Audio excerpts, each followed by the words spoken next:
Hey, Pastor Joe here. I'm not sure why I'm not seeing a lot more discussion on 2 Corinthians 4:17, so I'd like to talk about that.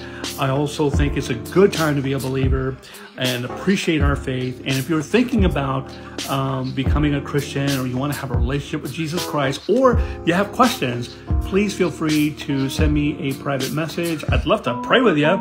And should you accept the offer, welcome you into God's kingdom and start a new journey. When you are saved, when you're a new believer, you are a new creation, and the old is gone and new has come, and you would just start a wonderful, wonderful journey with Jesus.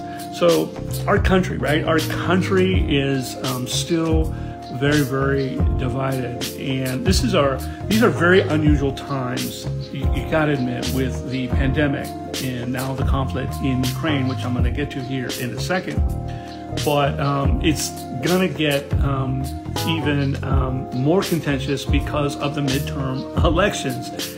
And now we are facing probably rising gas prices because of the conflict and coming out of the pandemic. So just all this stuff just kind of simultaneously in play here just creates a lot of tension.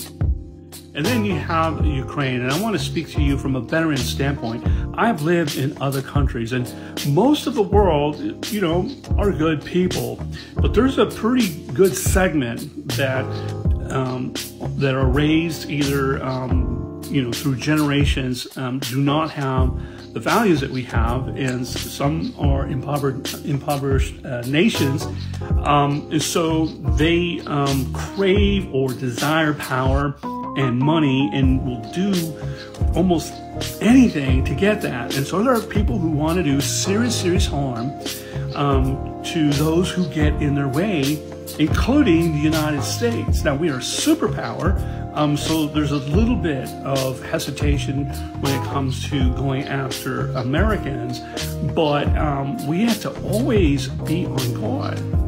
That's militarily and also the economy. So we have to really be careful when it comes to Ukraine and the effects that may have going forward. But check out 2 Corinthians 4:17. For our light and momentary troubles are achieving for us an eternal glory that far outweighs them all. That far outweighs them all. So what Paul is telling the Corinthians is that no matter what goes on in the world, it's all momentary, right? Because it compares nothing to the experience that we're going to have in heaven. Glorious.